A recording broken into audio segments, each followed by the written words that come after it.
వీక్షకులందరికీ నమస్కారం. జూన్ నెల 2వ తారీఖు దేవగురువైనటువంటి బృహస్పతి కర్కాటక రాశిలోకి సంక్రమణం చేయబోతూ ఉన్నారు. మిథున రాశిలో ఇప్పటివరకు ఆయన సంచరించి జూన్ 2వ తారీఖు నుండి సాధారణంగా అయితే మాసార్ధత కుజ గురుర్ ద్వాదశ మాసాని అన్నారు. అంటే గురుడు ఒక రాశిలో 12 మాసములు తన యొక్క సంచారాన్ని చేస్తారు. అసలు లెక్క ఏంటి అంటే మన పూర్వీకుల యొక్క బుర్ర ఎంత గొప్పది మీరు పరిశీలన చేయండి. గురువు మేషరాశి నుండి మొదలుపెట్టి మీనానికి వెళ్ళి మరలా మేషానికి వచ్చేటువంటి అంటే 12 రాశుల్లో ఎంతకాలం సంచారం చేస్తారు అంటే ఒక్కొక్క రాశిలో ఒక్కొక్క సంవత్సర కాలం పాటు ఉంటాడు ఆయన. 12 సంవత్సరాలు పడుతుంది అంటే మేషం నుండి మళ్ళా మేషానికి రావడానికి. ఇక్కడ సైంటిఫిక్గా కూడా మీరు అబ్జర్వ్ చేయండి, సూర్యుడి చుట్టూ గురుడు తిరగడానికి పట్టేటువంటి కాలం 12 సంవత్సరాలు. మన భూమి సూర్యుడి చుట్టూ తిరిగి రావడానికి ఎంత టైం పడుతుంది? 365 రోజులు టైం పడుతుంది. కానీ గురుగ్రహానికి ఎంత టైం పడుతుంది? 12 సంవత్సరాలు టైం పడుతుంది. అందుకనే భూమి మీద ఉండేటువంటి వాడి కాలమానానికి బృహస్పతి గ్రహం మీద ఉండేటువంటి కాలమానానికి వ్యత్యాసం ఉంటుంది. ఇప్పుడు దేవగురువైనటువంటి బృహస్పతి కర్కాటక రాశిలో ఎంతకాలం ఉంటున్నారు? 12 మాసాలు ఉండాలి, అంటే 1 సంవత్సర కాలం పాటు ఉండాలి. కానీ ఈ సంవత్సరం ఏమవుతోంది? జూన్ నెల 2వ తారీఖు దగ్గర నుండి అక్టోబర్ 31 వరకు గురుడు కర్కాటక రాశిలో సంక్రమణం చేసి నవంబర్ 1వ తారీఖు దగ్గర నుండి జనవరి నెల 26వ తారీఖు వరకు సింహంలోకి సంక్రమణం చేస్తారు.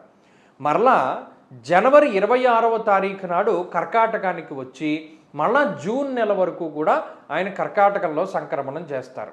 నిజానికి చెప్పాలి అంటే ఈ స్థితిని కొంత విపరీతంగా అభివర్ణించింది పంచాంగ సరళి అనేటువంటి గ్రంథం. ఏకస్మిన్ వత్సరే జీవే రాశిత్రయముపాగతే కునై సప్తకోటిభిః. అంటే ఒకే సంవత్సరం ముందు గురుడు 3 రాశుల్లో సంచరిస్తూ ఉంటే దానివల్ల ఈ భూమండలం మీద 7 కోట్ల పీనుగులు లేచును అనేటువంటి విషయం పంచాంగ సరళి అనేటువంటి గ్రంథంలో చెప్పారు.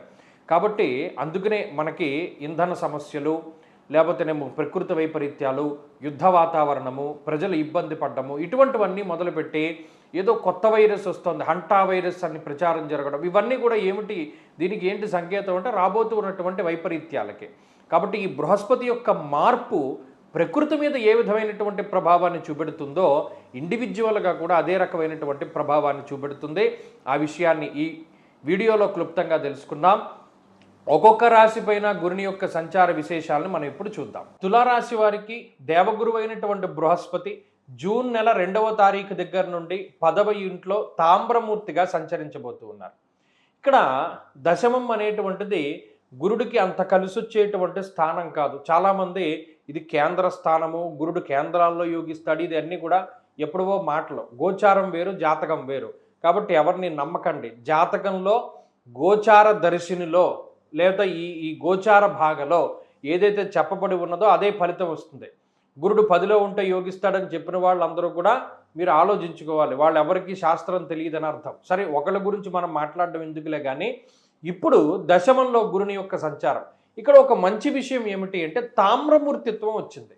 ఈ తామ్రమూర్తిగా ఉండడం వల్ల ఆయన ఏ ఫలితాన్ని ఇచ్చినా 20%, 25% ఫలితాన్ని ఇస్తాడు. మంచైనా చెడైనా.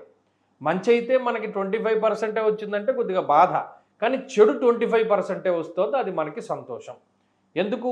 ధాన్యనాశో ధనచ్ఛేదం వృధా సంచరణం భయం అన్నాడు. దశమంలో గురుడు సంచరించడం వల్ల కారకో భావనాశాయ, వృత్తి కారకుడే గురుడు కాబట్టి ఆయన దశమంలో ఉంటే వృత్తిని పాడు చేస్తాడు. ధాన్యనాశో ధనచ్ఛేదం అంటే డబ్బు పోతుంది, ధాన్యం పోతుంది, సంపాదించుకున్నవన్నీ పోతాయి, లేదా దాచుకున్నవన్నీ పోతాయని కొన్ని గ్రంథాల్లో చెప్పాడు. కాబట్టి ఇక్కడ గురుడు దశమంలో ఉండడం వల్ల ఏమవుతుంది? ఉద్యోగాన్ని పాడు చేయడమో, మన జీవనం దేనివల్ల అయితే ముందుకు సాగుతుందో దాన్ని పాడు చేసేస్తాడు. ఉదాహరణకి ఎవరైనా పాపం ఒక సైకిల్ షాప్ పెట్టుకున్నారనుకోండి, సడన్గా గాలివాన వచ్చి ఆ సైకిల్ షాప్ కొట్టుకుపోతుంది, లేదా వరదల్లో కొట్టుకుపోతుంది. అంటే మన జీవనాధారం ఏదైతే ఉన్నదో అది దెబ్బతినేటట్టు చేస్తాడు గురుడు, పాడు చేసేస్తాడు ఆయన. అలాగే వృధా సంచరణం భయం, అనవసరమైన ప్రయాణాలు ఎక్కువగా ఉంటాయి, మానసిక భయం ఎక్కువగా ఉంటుంది. ఎవడో వచ్చి ఏదో చేసేస్తాడేమో, ఏదైనా అయిపోతుందేమో అనేటువంటి మానసిక భయము, భ్రమ, ఇవి రెండూ కూడా తులారాశి వారిలో చాలా అధికమవుతాయి. కానీ ఇంకా ప్రధానమైనటువంటి విషయం ఏమిటి అంటే స్వజనైర్దూషణం చేయవ, సొంత బంధువులు, సొంత మిత్రులు, ఆత్మబంధువులు, ఆత్మీయులు వీళ్ళందరూ కూడా ఒక్కటైపోయి మిమ్మల్ని వేరు చేసి వేలెత్తి చూపించేటువంటి పరిణామాలన్నీ కూడా రాబోతూ ఉన్నాయి. ఇది చాలా ఇబ్బందికరమైనటువంటి చర్య. తులారాశి వారు దేని గురించి బాధపడాలి అంటే, సరే డబ్బు పోయింది, సుఖం పోయింది, అధికారం పోయింది, దర్పం పోయింది, ఇవేవి పోయినా మనకి పర్వాలా. కానీ సొంత బంధువులు ఎప్పుడైతే ఇంతవరకు మీరు సేవ చేసినటువంటి వారు, మీ వల్ల మెప్పు పొందినటువంటి వాళ్ళు, లేదా మీ వల్ల సుఖాన్ని పొందినటువంటి వాళ్ళు, మీ వల్ల లాభాన్ని పొందినటువంటి వాడు మీకు వ్యతిరేకంగా మాట్లాడుతూ ఉండడాన్ని మాత్రం జీర్ణించుకోలేకపోతారు. దానికి గురుడు కారణమవుతారు. ఎందుకు అంటే, గురుదృష్టి కుటుంబ స్థానం మీద పడింది, గురుదృష్టి చతుర్థ స్థానం మీద పడింది, గురుదృష్టి షష్ఠ స్థానం మీద పడింది. ఆ మూడు కూడా డీయాక్టివేట్ అయిపోతాయి. అంటే మీ మాట ఎవడు వినడు, కుటుంబ సభ్యులు ఎవరు పలకరు, ఎవరు కలిసికట్టుగా మీతో రారు ముందుకి, మీ మాట వినరు, మీకు సపోర్ట్ చేయరు, శత్రువులు పెరిగిపోతూ ఉంటారు. ఎంత మంచి చెప్తూ ఉన్నా, ఎంత ఒబీడియంట్గా మీరు మాట్లాడుతూ ఉన్నా శత్రువులు పెరిగిపోతూ ఉంటారు. వీటన్నిటికీ గురుడు కారణం. ఏమంటే మరి ఇలా ఉంది టైము, మరి మేము ఏం చేయాలంటే బాగుపడాలి అంటే ఒకటే విషయం దృష్టిలో పెట్టుకోండి. ఎంత కష్టం వచ్చినా మిమ్మల్ని ఎవడైనా ఉద్యోగంలోంచి తీసేసేంత వరకు మీరు ఉద్యోగం మానకండి, అదే ఉద్యోగం చెయ్యండి. 2, చేరి మూర్ఖుల మనసు రంజింపకండి. ఎవరి దగ్గర మెప్పు పొందడానికి మీరు సంజాయిషీలు చెప్పుకోకండి, మౌనంగా ఉండండి, కాలమే సమాధానం చెప్తుంది. అలాగే సాహసోపేతమైన నిర్ణయాలు ఏమీ తీసుకోకండి, చాలా జాగ్రత్తగా కాలక్షేపం చేయండి. గురుబలం పెంచుకోవడానికి దక్షిణామూర్తి ఆరాధన, దత్తాత్రేయ ఆరాధన చేయండి, శనగలు దానం చేయండి, శనగపప్పు దానం చేయండి, లేదో పసుపు రంగులో ఉండే స్వీట్లు, పసుపు రంగులో ఉండే పళ్ళు పువ్వులు దానం చేయండి. గురువారాలు మౌనవ్రతం చేయండి, చక్కటి ఫలితం వస్తుంది.